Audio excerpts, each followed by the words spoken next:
Let's jump to the Conversation AI tab. And here, we can make a bot that helps handle inbound messages. If nothing else, this might be a way to handle inquiries you get outside of business hours. To start, click Create Bot. And here you can choose between the guided form setup, which is good if you're just starting out, or the prompt-based bot. I'll start with the guided form setup and click Create New Bot. And we have a few different types. This is the general Q&A one, which might be helpful for me for handling FAQs. And if we scroll down, we also have one for appointment booking. I'll continue with this general Q&A and click Continue.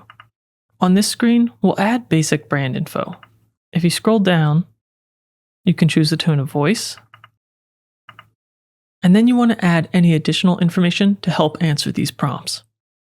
I'm going to take a moment and fill these in now. Once you've added your information, you can scroll down and click Save. Then I'll click Next. On this screen, you get to modify the bot's settings. I'll change the name. I'll keep it the primary bot. Under the preferred channels, I don't do much on social, so we'll just keep the live chat, and you can change the wait time before responding. You can also customize the bot's initial message. Then click Next. And then here, we can configure the bot's goals. I want to give this bot a light touch, and I don't necessarily need someone's phone number to start. Scroll down to the questions and objectives. Let's add one. And for my use case, this might say something like, ask the user how many podcast episodes they want to sponsor. And we could add another, something like, ask the user when they want to sponsor the podcast. I don't have fields on the contact for these questions, so I'll leave these optional and blank for the moment. And then I want to receive an email notification if the bot doesn't know the answer. I'll toggle this on, then click Specific Users, and select myself. Then I'll click Save. We can test it here if we'd like, or we can turn it to autopilot. I'll save and close. If you want to edit the bot, click the three-dot menu, then click Edit. If we scroll down, you can also go to the bot trial here. Using the trial is a great way to see if you have any blind spots, or if you need to continue training the bot so that you can reach your goals. This is how you clear it, and I can cancel.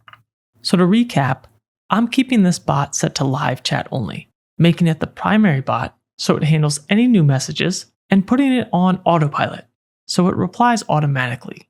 That means once we add the chat widget to the site, the bot will greet visitors, collect details, and book calls on its own.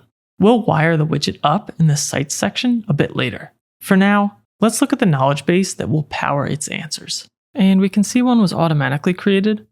I can click the three-dot menu here and edit. And the knowledge base is used to help your bot learn. Here we can click Add Source and FAQ. You might already have a good list of these, but if not, as your contacts start asking questions, you can fill them in here to bulk up your knowledge base. Here's one that we frequently get, and I can add an answer. As we add FAQs, our bot will get more accurate and more helpful. I'll click Save. If you have a website with lots of information, you might try out the web crawler, or adding a table is coming soon. Let's click back here. If you really start to use these AI agents, agent templates might be helpful to you. There's a marketplace of agent apps, all specified for different niches. You can choose between voice and conversation AIs, and see what types of things are on the marketplace, many of which are free.